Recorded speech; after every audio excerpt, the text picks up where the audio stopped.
Est-ce que vous connaissez l'autre 8 mai 45 ? Celui-ci est bien plus sanglant. C'est le massacre de Sétif, Guelma et Kerrata, considéré comme le premier acte de la lutte pour l'indépendance de l'Algérie. Cet événement qu'on peut caractériser comme le plus grand massacre de l'histoire de la France contemporaine, qui ne peut se comparer qu'au massacre de la Commune de Paris, 20 à 30 000 morts. Déjà, le contexte. C'est bien sûr celui de la victoire des Alliés sur l'Allemagne nazie, mais c'est aussi, du côté des colons, celui d'une psychose. La peur grandissante que la victoire donne des envies de liberté à ceux qu'on appelait à l'époque les musulmans d'Algérie. Côté algérien, justement, cela fait des années que les mouvements indépendantistes et autonomistes prennent de l'ampleur et que leurs leaders sont emprisonnés, comme Messali Hadj, le chef du parti du peuple algérien. Le 1er mai, des affrontements éclatent à Oran et Alger. Alors, une semaine plus tard, lors des manifestations pour célébrer la victoire à laquelle ont participé de nombreux Algériens, seuls les drapeaux des Alliés sont admis et interdiction des revendications nationalistes. Mais le 8 mai 45, à Sétif, dans le Constantinois, des drapeaux algériens s'élèvent.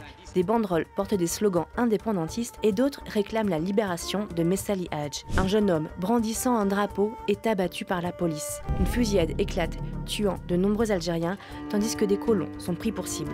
L'émeute gagne les autres villes et villages de la région.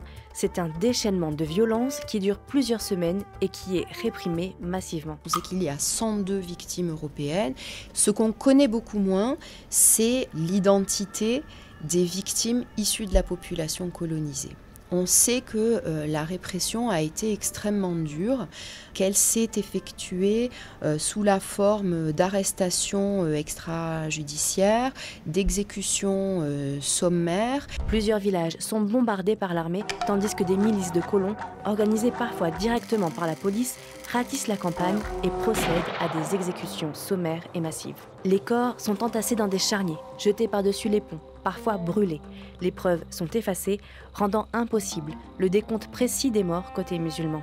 Les autorités coloniales de l'époque ont sous-estimé naturellement le nombre de morts. Dans l'histoire algérienne récente, le nombre de morts est très certainement surestimé. La vérité se trouve quelque part entre quelques milliers et 45 000 morts. Si il fallait retenir un chiffre qui pourrait peut-être avec beaucoup de conditionnels s'approcher d'une certaine vérité, ce seraient les chiffres qui ont été donnés par, on va dire, des tiers, c'est-à-dire les Alliés.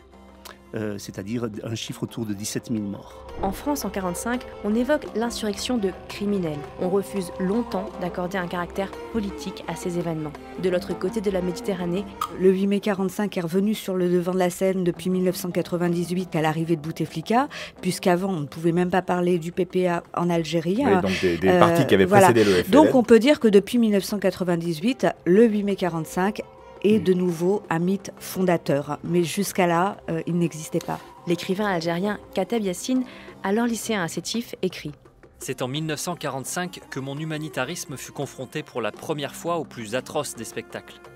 J'avais 20 ans. Le choc que je ressentis devant l'impitoyable boucherie qui provoqua la mort de plusieurs milliers de musulmans, je ne l'ai jamais oublié.